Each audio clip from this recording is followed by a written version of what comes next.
Welcome to Tacos, Tequila, Therapy, and the Tea, of course, with your girl P. I'm going to tell y'all, this is a podcast about everything from beauty to life to love to motivation.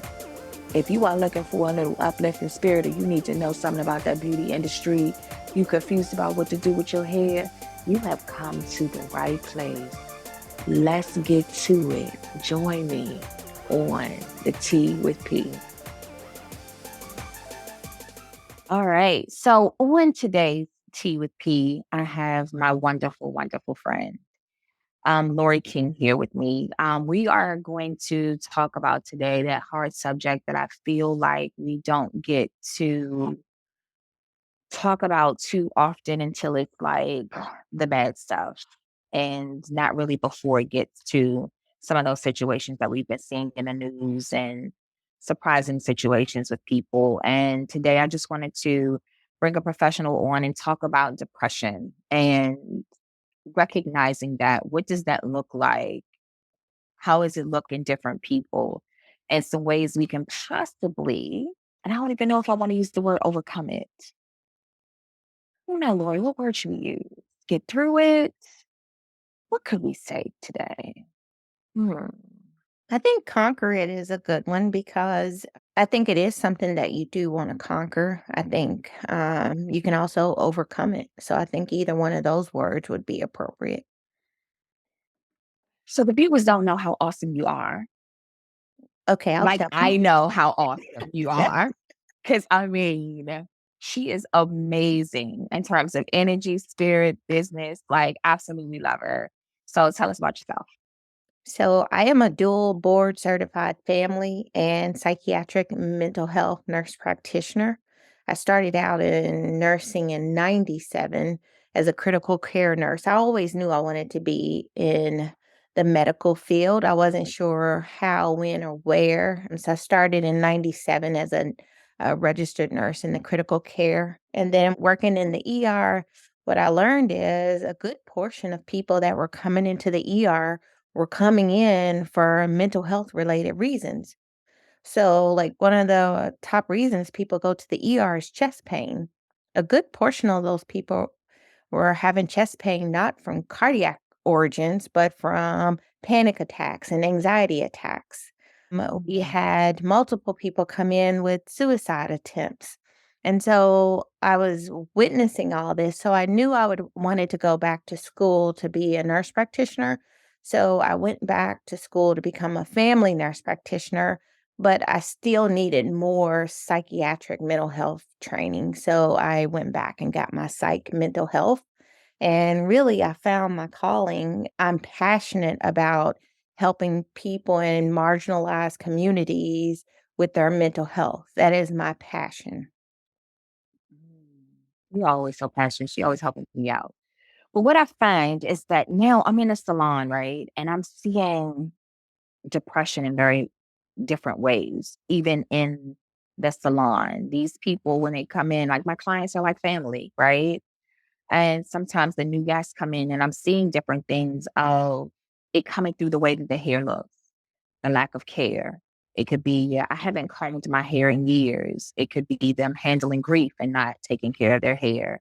And so we have the hair loss, the lack of care. I have some times where I can spin someone around to the mirror and realize that they can't even look at themselves in the mirror. Or I can see that the eyes are not with me at that moment. And I see it often of like, whoa, is everything okay? Or you can tell that the day is bad and how when they see themselves in the mirror, their face and the body language changes. But just seeing so much in the news and how things are, how so many more situations of mental health are appearing, Mhm. it just gets kind of scary because I feel like, especially in our Black community, we don't recognize when we are down or we need help or we should talk to someone. Yeah. A couple thoughts. First of all, your chair has like magical powers. It's a combination of the chair and you. People just know that they're safe. And so I'm not surprised to hear that you hear a lot because that's the energy of your salon. So that's the first thing I wanted to say. And then secondly, I think as African Americans, we're taught to, pull ourselves up by our bootstraps. And oftentimes that's carried over into our mental health. And what we don't realize is that mental health does not look the same for every single person. There are a lot of people, Patrice, who go to work every day, who take care of their kids every day, who are depressed. We have this notion that being depressed is going to be in the bed, sleeping, not cleaning your house, not taking care of yourself or your children. And that's just not correct. I think we have a lot of, this isn't a medical term, but there are a lot of functional depressed people. I could see it like, hey, I didn't clean my house today. I'm feeling down, but I'm one who can come out of it. Like if I'm feeling some type of way that day, and that's normally what, we'll say we feeling some kind of way, but not Mhm. recognizing what is really getting us in that space. But for those that cannot come out of it, what are some suggestions or ways to approach it, you feel? Or how is it something like the outside person recognizes it? How do we get over the hump? How do they get over the hump? Is it possible? It's absolutely possible. So a few things, talking about recognizing when we're not well. In 2019 and 2020, when I lost my mom, I was at one of the lowest points in my life.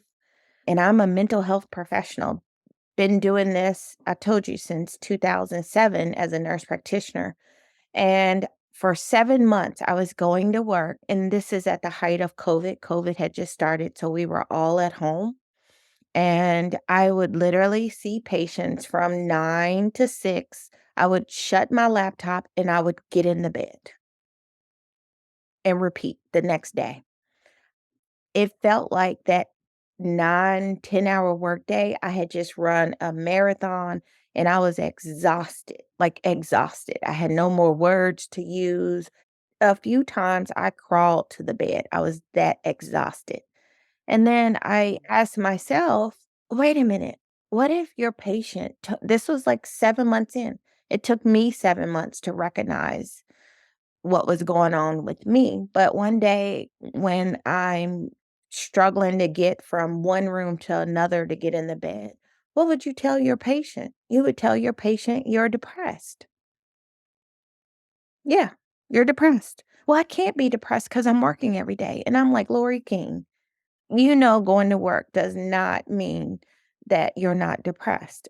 Being tired and exhausted and emotionally spent is often a sign of depression. And what I had to do is take my own advice that I was doling out all day, every day, and get myself some help. For me, that came in the context of getting grief counseling because I had all this grief that I didn't know what to do with. But I had patients that needed me. People were struggling with the pandemic. So I had to show up for them. But in that moment, Patrice, I had to tell myself, no, you need to show up for you. And so I got into grief counseling. Did a 12-week grief support group. And guess what? I started feeling better. So for some people, it's as simple as identifying what is causing this. For me, it was easy. I lost my best friend, my mother, and my mood went down quickly after that.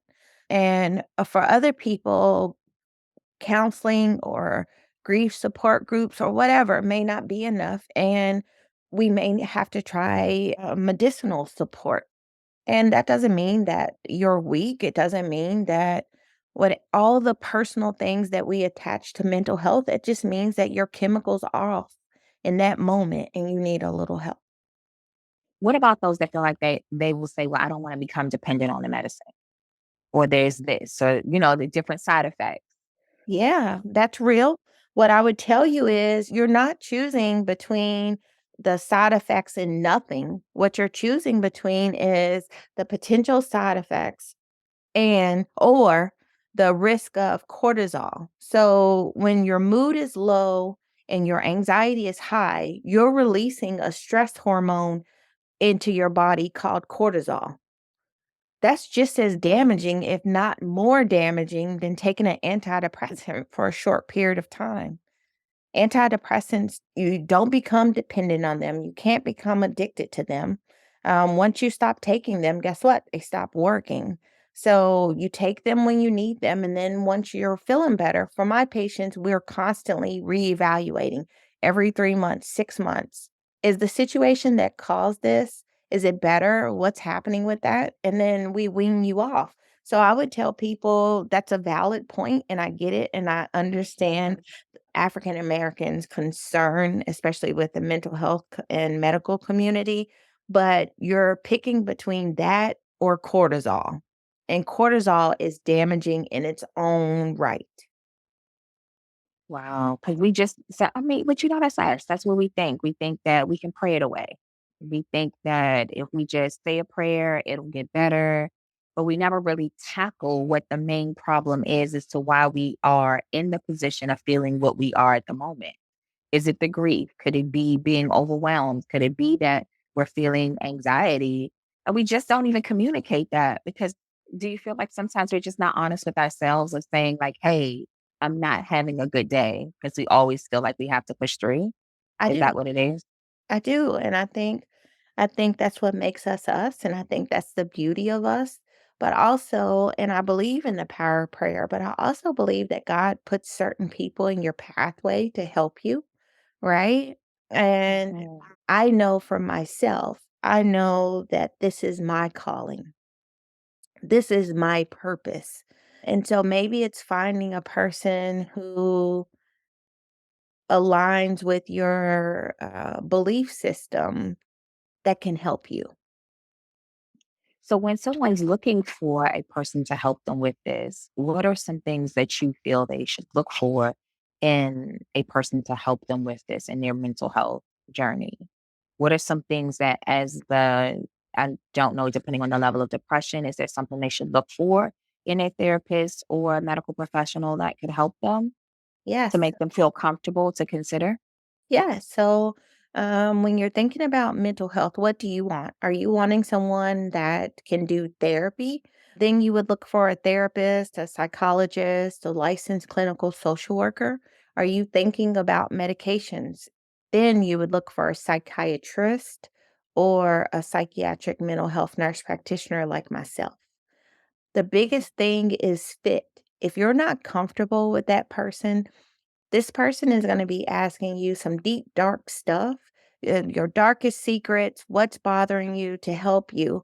If you're not able to share with them, then how can they really help you? So it's important that you find someone that you're comfortable with because they need all the information. And if you're not comfortable with that person, then you're not going to feel comfortable to share that information. And how will they be able to help you?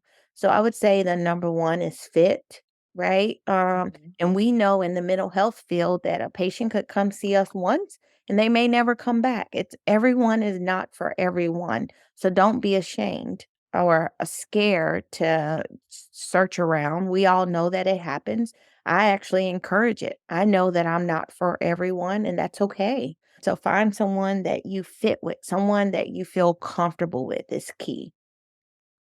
Is there mental health professionals that can help those who may not have the health insurance or those type of resources to be able to afford the care? Because there are some people who may not even take health insurance when you're talking to them and they may have to pay out of pocket. Are there avenues that some people can take who may not have Yeah. the insurance or the funds? Absolutely. So the federal government spends millions of dollars a year to help fund federally qualified health centers or community mental health centers, and they're everywhere. You just look up a federally qualified health center or a community mental health center, and those usually take people with no money, with sliding scale, with Medicaid, and they have both psychiatrists, psych NPs, therapists generally on their provider role. Oh, wow. So it's not as hard as we think. We just have to take the leap of faith and trust someone You with do, our and deepest, darkest secrets. absolutely, and there's also a website called Psychology Today. You can go to psychologytoday.com and you can filter out what do you want. Do you want a female? Do you want you can just filter out. You can filter by your zip code, by what insurance you have, and A huge portion of mental health providers are listed there because we know that's where patients go to look.